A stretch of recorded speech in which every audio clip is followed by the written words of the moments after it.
We all should know what we're here for. The new crossover, or let me say part 3 of the Tensura crossover, has finally dropped on global. And with it dropping, that means there's only like a month left of this crossover, which is crazy to me. I don't see how that's even a thing. On top of that, we also have the buffs for New Year's Millim and New Year's Rimuru. And in this video, I'm going to show off the character that I actually have, which is New Year's Millim. I did show New Year's Millim off whenever she first debuted. I wouldn't say she was extremely broken, but she definitely hit extremely hard. But the main problem I had back then was that I didn't really have any good light nukers, and even now I would say my light nukes aren't really super top tier compared to some of my other elemental nukes that I can do. In terms of what she does, I already kind of hinted at it, but she is a nuker slash nuke supporter for the most part. She has stuff in her kit that's able to help out her team, like Art Gauge Master level 5. This is actually the same passive that Forte has to help her with her nuking even more. She has her unique passive, which is Innocence. This gives your team 50% attack up for the first 60 seconds of a quest. In terms of the kit's pretty nice, especially the true art here. This is mainly what we're here for. We have the skills able to buff up her own attack by 10% for 7 seconds. Kind of weird that this didn't get buffed, maybe like a higher attack percentage buff on that, but 10%, you know, still solid. The art gives you some accuracy and some extra damage, and then the true art is an 85,000% multiplier, and it reduces the enemy's light resist by 50% for 12 seconds. Next, we have our slots, which are a 5-star physical, a 5-star magic, and a 4-star support. If you're running on a mono light team, True Grandestin is pretty freaking good, not only as just a light team damage buff, but also if you decide to use her in like auto nuke comps. True Grandestin is amazing just because how fast the animation is. You can use something that just gives you more damage, like Scissor Blade decap mode, or something that's going to be reducing the enemy's resistance. Next is the 5-star magic. This is going to be very simple. If you want more art gauge on the team, then run something like Eraser Bit. If you don't want Eraser Bit, then you can run like Victar's True Weapon. Victar's True Weapon is a 50% light resist down, so pretty good, especially in nukes. If you want something that lowers light resist and gives you some additional damage, you could also use True Skylight. And finally, we have the 4-star support.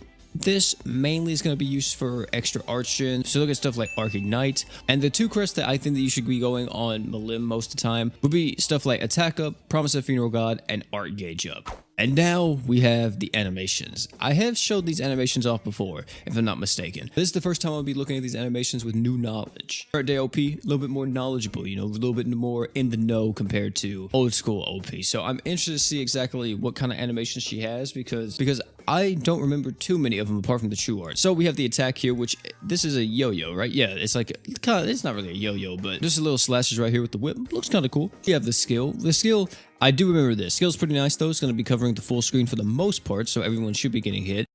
Hopefully. Art here, which you're not going to be seeing this too much unless you just use her a lot, but hey, it looks nice. I definitely like the little like addition here where it pops up. What is that? Is that supposed to be bamboo, or is it statues, or yeah, it's like bamboo maybe? Actually, I can't tell exactly what that is. It's not on screen long enough. And then we have the true art, which is the thing she's known for, but this thing is extremely long. So let's look at the true art here, and yeah, look at that startup. Ooh, takes a minute to come out, but once it comes out, it's pretty quick. Main thing is that she actually will not inflict her light resist down debuff until she dashes across the screen. She won't inflict it, so you have to be really careful with this whenever you use characters like Saitama or other fast acting light nukers to make sure that they're actually going to be benefiting from New Year's Millim being on the team. In terms of animations nowadays, it's just like all the other ones. I mean, they're all alright. It's a solid 7. Solid 7. And this is the first team that we're going to be using. This is a light nuke team. I like the idea that I would be having if I wanted to build a light nuke team specifically around New Year's Millim. We have a lot of stuff on here that's going to be buffing up her damage and just buffing up everyone else's light units damage. We got the 100% damage up with Draken plus the physical resist downs. We got the light resist down with the girl New Year's Millim. We got the crit damage, the arts damage buffs, and some accuracy with Sunny. And then we have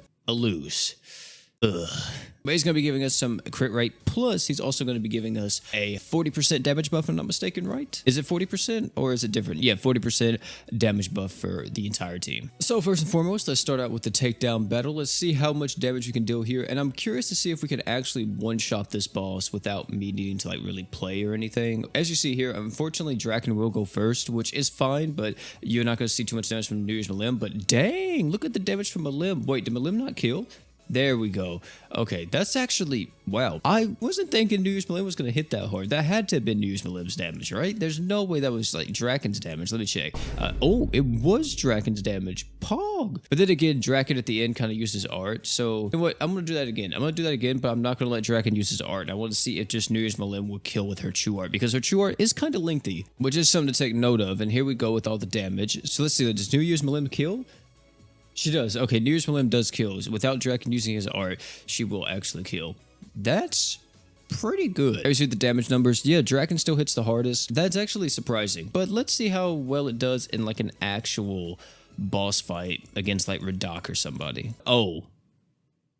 Well, this isn't going to be good, is it? What I'm really trying to see here, ladies and gentlemen, is how well auto teams do with this comp, or with New Year's Millim specifically. Because one bad part about New Year's Millim, since her animations do take so long, is like, is it worth even slotting her in on auto nuke comps? Because that's one of the things that I really care about. And it seems like, yeah, so far it's pretty nice. And as you saw there, Draken's still dealing the most. Does Draken have a higher multiplier? Why is Draken hit so hard? Dude, what is your multiplier, bro? Your multiplier is 50k. What the? How are you hitting so hard? She is, yeah, she's a physical damage dealer.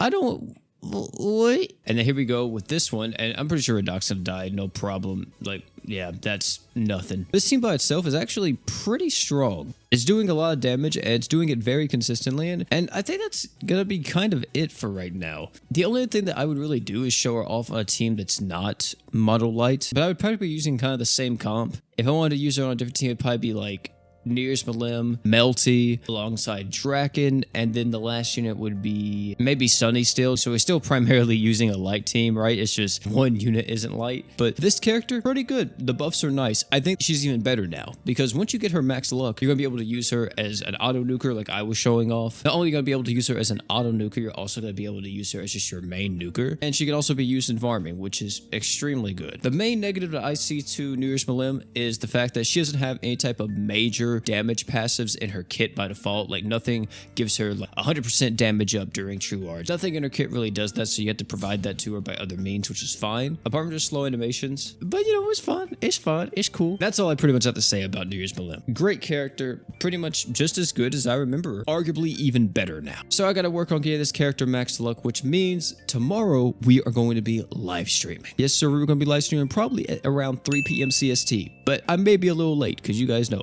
I'm never on time when it comes to streaming. So I would say about maybe 3:10, maybe 3:15, somewhere around in there. We'll be live streaming tomorrow. So make sure you guys come through, hang out, farm the event with me, and let's get to it. You know what I'm saying? We may even run some mines here and there. But chat, that's going to be it for this video, man. Thank you all again for coming out. It's been your boy P. If you enjoyed this video, I highly recommend you check out either one of the videos popping on your screen right now. Great content. Guarantee you'll love them. And oh yeah, before you leave, don't forget to drink water.